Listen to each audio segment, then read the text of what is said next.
तो क्या हाल चाल है दोस्तों, स्वागत है आप सबका आज के हमारे एक और नई वीडियो में। आज का वीडियो होने वाला है हमारा chapter number 1 of class 12 nature and significance of management का पार्ट नंबर 2। इसके प्रीवियस पार्ट में हमने जाना था कि हमारा इंट्रोडक्शन ऑफ मैनेजमेंट जो हमारी यूनिट नंबर 1 है उसमें हम क्या क्या चीज़ें पढ़ते हैं और उसको बहुत अच्छे से कंप्लीट भी किया था। फिर हमने जाना था कि हमारा जो मैनेजमेंट है उसकी कैरेक्टरिस्टिक्स क्या होती है, उसके फीचर्स क्या होते हैं। उन सारी चीज़ों को हमने डिटेल में और एग्जाम्पल्स के साथ समझा था। देन हमारा जो नेक्स्ट टॉपिक था ऑब्जेक्टिव्स ऑफ मैनेजमेंट, जो कि आपके बोर्ड एग्जाम में 3 से 4 मार्क्स का वेटेज रखता है, यानी कि अगर क्वेश्चन आया तो 3 से 4 मार्क्स के बीच में ही आपका एग्जाम में क्वेश्चन आने वाला है। तो इस वीडियो को लास्ट तक देखना नहीं भूलना है। इस वीडियो में हम कवर करेंगे ऑब्जेक्टिव्स ऑफ मैनेजमेंट और उसके साथ साथ दो और जो टॉपिक्स हैं हमारे नेक्स्ट उसको भी हम कवर करते हुए चलेंगे। बट आगे बढ़ने से पहले आप वीडियो को देखते ज़रूर हैं बट लाइक करते नहीं हैं। बहुत सारे लोग वीडियो देख रहे हैं बट लाइक नहीं कर रहे हैं। ऑल्सो लाइक कर दीजिए, सब्सक्राइब कर दीजिए। एंड उसके साथ साथ कमेंट किया था एक भाई ने कि क्या आप सारे चैप्टर्स कंप्लीट करवाओगे, तो जी हाँ, मैं सारे चैप्टर को स्टेप बाय स्टेप कंप्लीट करवाते हुए चलूँगा। उसके लिए आपको चैनल को सब्सक्राइब करना होगा। सब्सक्राइब करेंगे मुझे मोटिवेशन आएगा और जल्दी मैं सिलेबस को कंप्लीट करवा पाऊँगा। अब बढ़ते हैं हमारे टॉपिक की ओर, जो कि है हमारा ऑब्जेक्टिव्स ऑफ मैनेजमेंट। तो ऑब्जेक्टिव्स ऑफ मैनेजमेंट यानी कि हम मैनेजमेंट का जो प्रोसेस है उसको हम फॉलो क्यों करें। मतलब कि ये तो वही सवाल होगा कि आपसे कोई प्यार क्यों करेगा। तो वही बात हो गई कि मैनेजमेंट को यूज़ क्यों करें। मैनेजमेंट को यूज़ अगर हम कर रहे हैं तो उसके पीछे क्या मकसद है हमारा, क्या हमारा ऑब्जेक्टिव होने वाला है। तो सबसे पहला होता है हमारा ऑब्जेक्टिव ऑर्गेनाइजेशनल ऑब्जेक्टिव, यानी कि ये ऑर्गेनाइजेशन के लेवल पे ऑब्जेक्टिव्स होते हैं। क्या ऑब्जेक्टिव्स होते हैं? ये हमारे प्राइमरी गोल्स होते हैं पूरे ऑर्गेनाइजेशन के, यानी कि ऑर्गेनाइजेशन में सिक्योरिटी गार्ड्स से लेकर के हमारा जो मैनेजर है सबका गोल वही होने वाला है। दे इंक्लूड, यानी कि ऑर्गेनाइजेशनल ऑब्जेक्टिव में क्या चीज़ें आती हैं? 3 चीज़ें। पहला है सर्वाइवल, यानी कि हमें मार्केट में सर्वाइव करना है। सर्वाइव इन द सेंस कि हम बहुत ज़्यादा लॉस न खाएं। बहुत लॉस खाएंगे बैंकरप्सी हो जाएगी या फिर इंसॉल्वेंसी हो जाएगी, तो उसके हिसाब से हमारा जो बिज़नेस है वो बंद हो जाने वाला है। तो हमें सर्वाइव करना है हमारे मार्केट में। Next is profit. हम पहला ऑब्जेक्टिव क्या है? सर्वाइव। हम सर्वाइव कर रहे हैं, हमारा बिजनेस अच्छा खासा चल रहा है। दूसरा क्या रहेगा? प्रॉफिट। अब अगर हम प्रॉफिट ही नहीं कमाएंगे तो सर्वाइव करना कहीं ना कहीं मुश्किल हो जाएगा, बिकॉज जो हमारा कॉम्पिटिटर है वो हमें से आगे बढ़ता जाएगा। हमें आगे बढ़ने के लिए लोन लेना पड़ेगा। लोन कैसे लेंगे जब हमारे पास प्रॉफिट ही नहीं है, तो हम लोन कैसे चुकाएंगे? तो उसकी वजह से सर्वाइवल भी चला जाएगा। तो अगर सर्वाइवल है तो नेक्स्ट हमारा ऑब्जेक्टिव होना चाहिए प्रॉफिटेबिलिटी। अगर प्रॉफिट हो रहा है, प्रॉफिट के बाद अगर हमारा क्या है, अगर मैं 100 रुपये अपने बिजनेस में लगाया, उसमें से मैं 200 रुपये कमा रहा हूँ, यानी कि 100 लगाया 200 में अर्न कर रहा हूँ एज अ इनकम, तो हमारा 100 रुपीज़ प्रॉफिट हुआ। अब मैं उस 100 को वापस रख ले रहा हूँ, बिजनेस मेरा वैसे ही चल रहा है। बट वहीं पे अगर मैं 100 में से 50 अपने पास रख रहा हूँ, 50 वापस बिजनेस में रख दे रहा हूँ, तो उससे क्या होगा कि क्या पता मैं जो 150 लगा रहा हूँ बिजनेस में उससे मुझे 300 का प्रॉफिट मिल जाए। तो वो क्या कहलाता है? हमारा ग्रोथ कहलाता है। यानी कि सबसे पहला ऑब्जेक्टिव सर्वाइव करो मार्केट में, दूसरा प्रॉफिट कमा लो। अब सर्वाइव कर लिया, प्रॉफिट कमा लिया, अब आगे की सोचना है, यानी कि हमें ग्रोथ करना है। तो वही कहता है survival, earning enough revenue to cover cost and continue operations in long run, यानी कि लंबे समय तक हम जितना पैसा लगा रहे हैं उतना हम निकाल पा रहे हैं। यानी कि हम 100 रुपये अगर इन्वेस्ट कर रहे हैं, यानी कि 100 मेरी कॉस्ट है तो 100 मेरा रेवेन्यू भी होना चाहिए। प्रॉफिट वो बाद में देखेंगे, बट जितना लगा रहे उतना तो पहले पा जाएं। फिर उसके बाद है हमारा earning adequate profit to cover risk and finance future growth, यानी कि हमें अच्छा खासा प्रॉफिट कमाना चाहिए जिससे कि हम अपना जो फ्यूचर है या फिर जो ग्रोथ है उसको हम फाइनेंस कर सकें, यानी कि इन्वेस्टमेंट हम कर सकें। उसके बाद है हमारा ग्रोथ, यानी कि expanding the business in terms of sales volume, number of employees, branches, product line, यानी कि कैसे हमें बिजनेस को ग्रोथ करना है, एक्सपेंशन करना है, यानी कि और एम्प्लॉयज़, स्किल्ड एम्प्लॉयज़ को हमने रख लिया। हमने क्या किया कि हमारी जो सेल्स है उसको थोड़ा सा हमने बढ़ा दिया, मार्केटिंग और ज़्यादा की, तो उससे क्या हुआ, हमारा सेल्स बूस्ट हो गया। फिर हमने क्या किया कि और अपनी जो ब्रांचेस है उसको मल्टीपल सिटीज़ में खोल लिया। हमने अपने प्रोडक्ट, मान लीजिए अभी तक हम 2 प्रोडक्ट बेचते थे, अब हमने 10 प्रोडक्ट कर दिया, फिर 5 कर दिया और बढ़ा दिए, जैसा भी है, तो वो सारी चीज़ें हो जाती हैं। फिर है हमारा सोशल ऑब्जेक्टिव। अब सोशल ऑब्जेक्टिव हमारा सोसाइटी के लिए होता है, सोसाइटी के लेवल पे होता है। करती ऑर्गेनाइजेशन है लेकिन सोसाइटी के लिए। तो क्या है? दीज रिलेट टू बेनिफिट्स और benefits the organisation provide to society, यानी कि ऑर्गेनाइजेशन सोसाइटी को देगी क्या बेनिफिट्स, कौन से अभी देखते हैं। Day include supplying quality products at reasonable price, यानी कि जो हमारा क्वालिटी प्रोडक्ट्स है, यानी कि जो ये पेन है, ये पहली बात तो अगर बेची जा रही है तो क्वालिटी की होनी चाहिए, प्लस रीजनेबल प्राइस है। ऐसा नहीं है कि ये पेन को मैं 7000 में लूँगा, क्योंकि इसकी क्वालिटी उतनी नहीं, 7000 की पेन उसकी क्वालिटी अलग होती है। जनरेटिंग एम्प्लॉयमेंट अपॉर्चुनिटीज़ यानी कि एम्प्लॉयमेंट अपॉर्चुनिटीज़ को जनरेट करना, जो हमारी सोसाइटी है उनको एम्प्लॉय करना, हायर करना। कंट्रीब्यूटिंग टू कम्युनिटी डेवलपमेंट यानी कम्युनिटी के डेवलपमेंट में कंट्रीब्यूट करते रहना। उसके बाद हमारे environmental friendly methods of production, जो कि हमारे इंडिया में मैं तो नहीं जानता हूँ कि कहीं पर भी होता है environmentally friendly production. Personal objectives हमारे आते हैं जो कि होते हैं हमारे these relate to goods of the individual, goals of the individual sorry, working in the organisation. अभी हमने एक सबसे पहला ऑर्गेनाइजेशनल ऑब्जेक्टिव पूरी ऑर्गेनाइजेशन का, सोशल ऑब्जेक्टिव ऑर्गेनाइजेशन सोसाइटी के लिए कुछ कर यानी सोसाइटी लेवल पे। अब हमारा क्या है, जो लोग ऑर्गेनाइजेशन के अंदर काम कर रहे हैं अब उनके ऑब्जेक्टिव के बारे में बात करेंगे, उनके गोल्स के बारे में बात करेंगे। तो यानी कि पर्सनल ऑब्जेक्टिव्स किसका है, इनका गोल्स है किसका, इंडिविजुअल्स का, यानी कि जो लोग काम कर रहे हैं हमारे जो एम्प्लॉयज़ हैं। Management aims to harmonise these with organisational objective, यानी कि कहीं ना कहीं मिलाने की कोशिश करती है कि इनका जो पर्सनल ऑब्जेक्टिव है और जो ऑर्गेनाइजेशनल ऑब्जेक्टिव है ये थोड़ा एक लाइन में आ जाए, एक बराबरी पे आ जाए। They include earning competitive salaries and wages, यानी कि कम्पिटिटिव सैलरी पाए, यानी कि जितना वो काम कर रहे हैं अच्छे से वो कमा पा रहे हो। Providing opportunities for personal growth and development, यानी कि उनका पर्सनली भी ग्रोथ हो रहा है और वो उनका डेवलपमेंट भी हो रहा हो। Ensuring good working conditions and job satisfaction, ऐसा ना हो कि पता चला बंधवा मजदूरी करवा ले रहे हैं, यानी कि अच्छा सा काम करवाएं, जहाँ पे काम करवा रहे हैं वहाँ पर जो इन्वायरमेंट है वो सही होना चाहिए।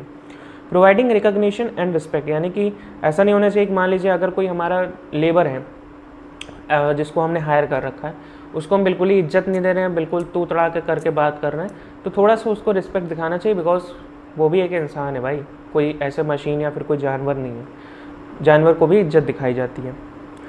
एग्जाम टेक अगर मैं देना चाहूँ, हमारा जो टॉपिक है ऑब्जेक्टिव्स ऑफ मैनेजमेंट से, अगर आपका एग्जाम में क्वेश्चन आता है तो आपको क्या ध्यान रखना है, remember 3 categories organisational, social, personal and provide at least 2 examples for each. अगर के एग्जाम में आता है तो मिनिमम 2 एग्जाम्पल लेने। आप कहोगे एग्जाम्पल तो भैया इसमें दिया ही नहीं है, तो बबुआ ये जो 4 चीज़ दिया है ये क्या है, आपका एग्जाम्पल ही तो है, यानी कि उसमें क्या होता है, क्या चीज़ होती है हमारा, ये सब एग्जाम्पल ही इसी को लेकर चले आओगे आपको मार्क्स मिल जाने वाले हैं। अब हम बात करते हैं इंपॉर्टेंस ऑफ मैनेजमेंट, अगेन एक बहुत ही ज़्यादा इंपॉर्टेंट टॉपिक होने वाला है। Effective management is crucial for the success and survival of any organisation, यानी कि अगर हमारा मैनेजमेंट इफेक्टिव नहीं है तो हमारा जो ऑर्गेनाइजेशन है वो पता नहीं चले ना चले, कुछ वो नहीं है। Its importance can be highlighted through the following points, यानी कि इसकी इंपॉर्टेंस कुछ पॉइंट्स दी हुई है, 6 पॉइंट्स है। आप एग्जाम में 5 ही लिख के आओगे, 6 लिखने की ज़रूरत नहीं है, मैक्स टू मैक्स आपको 5 ही लिखना पड़ेगा, तो आपको 6 में से कोई भी जो इजी 5 लगे उसको लिख लेना। सबसे पहले हमारा helps in achieving group goals. सबसे मैनेजमेंट हमारा क्या है, ग्रुप एक्टिविटी है, तो क्या करता है कि जो हमारे ग्रुप के जो गोल्स होते हैं उसको अचीव करने में हेल्प करता है। कैसे, management integrates the efforts of individual towards the common organisational goals, यानी कि जो अलग अलग व्यक्ति जो काम करें, अलग अलग पर्सन जो काम करें, उनका कॉमन गोल क्या होना चाहिए, ऑर्गेनाइजेशनल गोल्स होना चाहिए। यानी कि कोई बंदा कुछ भी करे उसका अल्टीमेट गोल कहाँ पे फ़र्क पड़ना चाहिए, हमारे ऑर्गेनाइजेशनल गोल पे। It provides direction and coordination, ये क्या करता है, हाँ एक डायरेक्शन देता है, एक कोऑर्डिनेशन देता है। दूसरा है इंक्रीजेज एफिशिएंसी, यानी कि मैनेजमेंट है तो आपका एफिशिएंसी बढ़ेगी बाय प्लानिंग, ऑर्गेनाइजिंग, कंट्रोलिंग। इन 3 चीज़ों से हमारा जो resources effectively controlling and resources effectively, management reduces wastage, optimises the use of available resources, यानी कि optimum utilisation of resources leading to higher efficiency, यानी कि यहाँ पे कॉस्ट एफिशिएंसी की बात हुई, सही जगह पे सही चीज़ को सही तरीके से इस्तेमाल करना। ये थोड़ा सा शायर वाला हो गया, वो बात अलग है, बट हाँ जहाँ पे कौन सा रिसोर्स कहाँ पे इस्तेमाल होगा उसको प्लान करना, उसको ऑर्गेनाइज करना, उसको कंट्रोल करना, इससे क्या होगा, हमारा जो एफिशिएंसी है वो बढ़ जाएगा। क्रिएट अ डायनेमिक ऑर्गेनाइजेशन, ये क्या होता है, हमने जो जाना था कि management is dynamic in nature, तो वही ये बताता है कि management helps the organisation to adopt to changing environmental conditions and remain competitive, यानी कि जो हमारी बिजनेस इन्वायरमेंट्स चेंज हो रहे हैं, जो हमारे 4 प्रकार के बिजनेस इन्वायरमेंट होते हैं, वो जो उनमें जो चेंजेस आ रहा है उससे क्या होगा कि हमारी जो ऑर्गेनाइजेशन है उन चेंजेस को अडेप्ट कर पा रही, नई पॉलिसीज़ नई स्ट्रैटेजीज ला पा रही है। It encourages innovation and creativity, इससे क्या होता है कि हमारा जो इनोवेशन और क्रिएटिविटी उसको एक बढ़ावा मिल जाता है। 4th वन इज हमारा helping in achieving personal objectives, यानी कि मैनेजमेंट किस में हेल्प करता है, मैनेजमेंट हमारा ऑर्गेनाइजेशनल गोल्स अचीव करने में हेल्प करता है, ये साथ साथ पर्सनल ऑब्जेक्टिव्स को भी अचीव करने में हेल्प करता है। पर्सनल ऑब्जेक्टिव्स क्या है, हमने ऊपर पढ़ लिया है। गुड मैनेजमेंट मोटिवेट्स एम्प्लॉयज़, यानी कि जो अच्छा मैनेजमेंट होता है एम्प्लॉयज़ को जोश में रखता है। प्रोवाइड्स अपॉर्चुनिटीज़ फॉर ग्रोथ, यानी कि ग्रोथ के लिए, बढ़ावे के लिए एक अपॉर्चुनिटी देता है। And creates a positive work environment, यानी कि जो वर्क इन्वायरमेंट है वो भी अच्छा खासा पॉजिटिव होना चाहिए। Thereby helping individuals achieve their personal goals along with the organisational goals, यानी कि इससे क्या होगा कि जो लोगों के पर्सनल गोल्स है वो भी अचीव होंगे, अगर वो खुश रहेंगे तो हमारा जो ऑर्गेनाइजेशनल गोल है वो भी अचीव हो जाएगा। नेक्स्ट इज हमारा हेल्पिंग डेवलपमेंट ऑफ सोसाइटी, यानी कि अब हमने ऑर्गेनाइजेशन देख लिया, पर्सनल देख लिया, अब सोसाइटी के बारे में बात करेंगे। अभी जो हमने ऑब्जेक्टिव्स पढ़े कहीं ना कहीं देखिए तीनों पॉइंट यहाँ पर भी आ गए हैं। By providing quality goods and services, creating employment opportunities, वही जो हमने ऊपर 4 पॉइंट्स पढ़े थे। Contributing to community welfare, same. Management plays a vital role in overall development of society, इसको हमने ऑलरेडी ऊपर समझ लिया अच्छे से। 6th one is essential for success in competitive environment, यानी कि जो हमारा बिजनेस इन्वायरमेंट्स होते हैं बहुत ज़्यादा कम्पिटिटिव होते हैं, तो इसमें सक्सेस पाने के लिए मैनेजमेंट हमारा बहुत ही ज़्यादा ज़रूरी होता है। यानी कि अंधा चुक्की आप करके सक्सेस नहीं पा सकते हो, आप सर्वाइव भले कर जाओगे, बट अगर आप ग्रोथ करना है, सक्सेस चाहिए, तो आपको मैनेजमेंट प्रोसेस यूज़ करना ही पड़ेगा।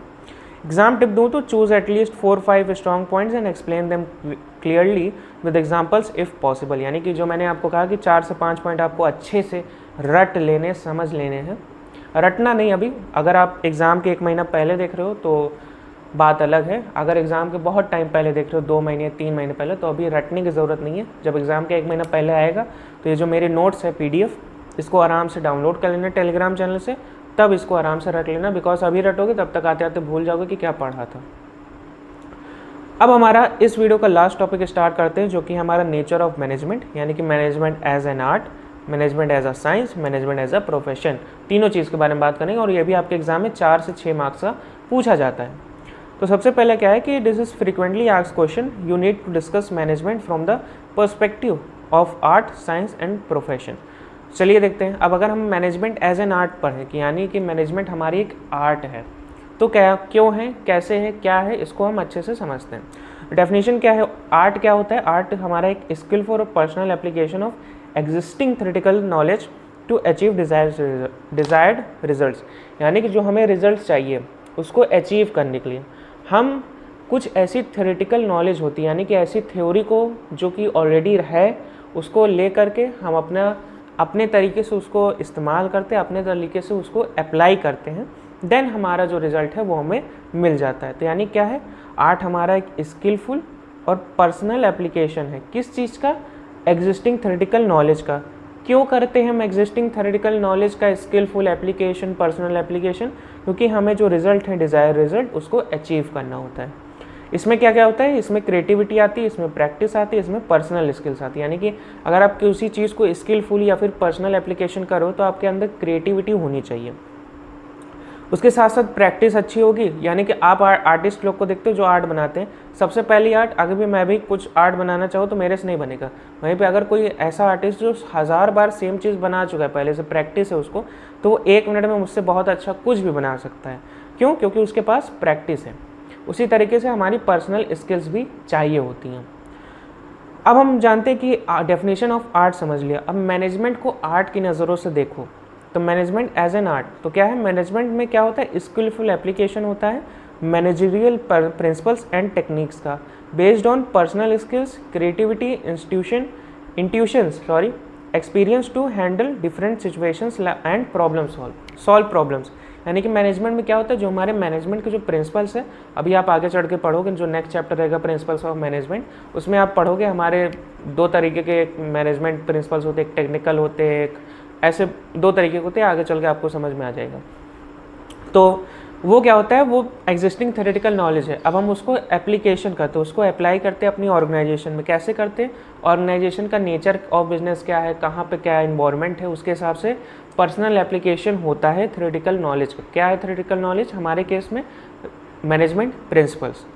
तो उसको हम क्या करते हैं, टेक्निक्स को, personal skills, creativity, intuitions, experience to handle different situations और प्रॉब्लम सॉल्विंग स्किल्स पे बेसिस पे हम अपने मैनेजमेंट प्रिंसिपल को इस्तेमाल करते हैं।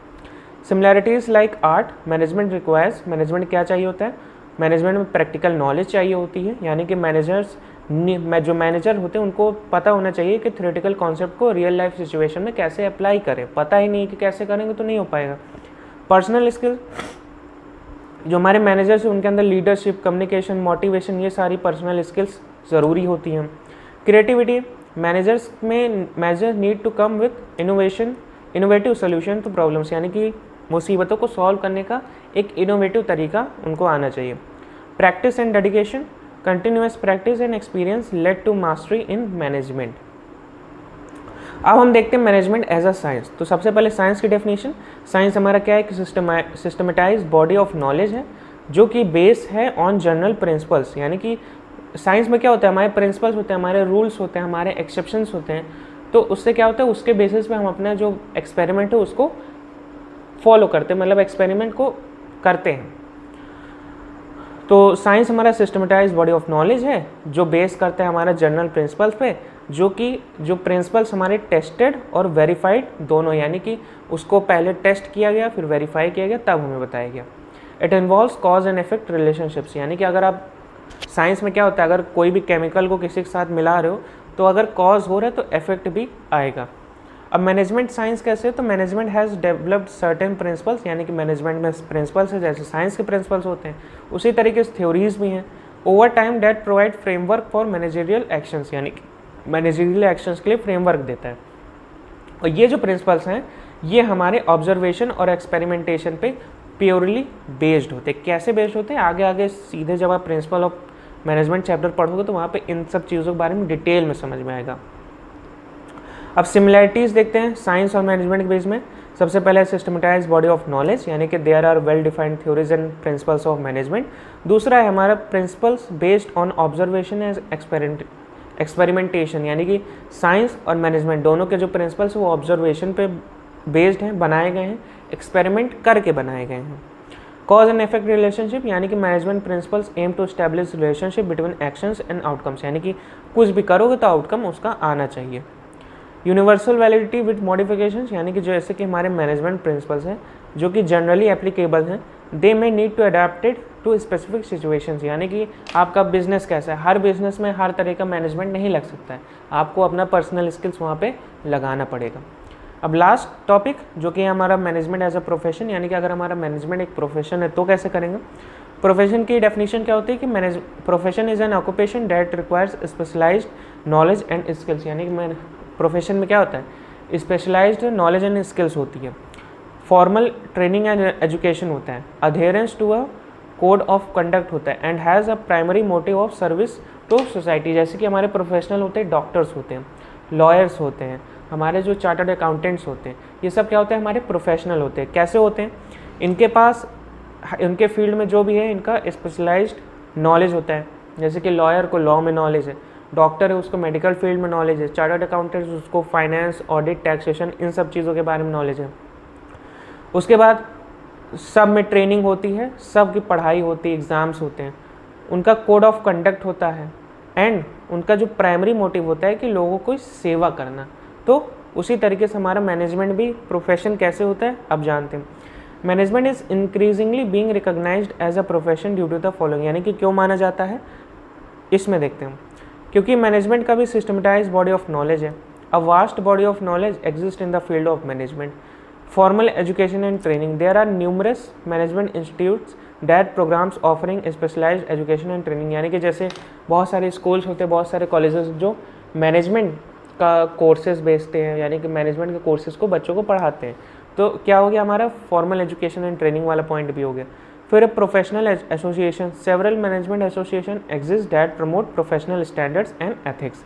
Ethical code of conduct while not as strictly enforced as in some other professions, there is growing emphasis on ethical behavior in management, यानी कि ethical code of conduct यानी कि सही से काम करना, ईमानदारी से काम करना। फॉर एग्जांपल एक डॉक्टर के लिए ईमानदारी क्या हुआ कि वो ज़्यादा पैसा ना चार्ज करे, पेशेंट को जो दवा दे रहा है वो सही दवा दे, पता चला उसको जुकाम हुआ है उसको कैंसर की दवा पकड़ा दे रहा है, तो ऐसे नहीं होना चाहिए। ये हमारा एथिकल कोड ऑफ कंडक्ट एक तरह से होता है। फॉर एग्जांपल चार्टर्ड अकाउंटेंट है, कहीं पे ऑडिट करने गया, उसको पता है कंपनी में फ्रॉड हो रहा है, लेकिन वो क्या हुआ, उसे रिश्वत लेके ब्राइब लेके उस फ्रॉड को इरेज कर देता है, तो ये क्या हुआ, हमारा एथिकल कोड ऑफ कंडक्ट के अगेंस्ट हो गया। और इसमें भी सर्विस मोटिव होता है। Although profit maximisation is the primary objective of business, modern management also recognise importance of social responsibility and service to stakeholders, यानी कि जो हमारे स्टेक होल्डर्स जो सोसाइटी उनके लिए भी मदद करती है। कंक्लूजन अगर हम देखा जाए तो management processes features of both art and science.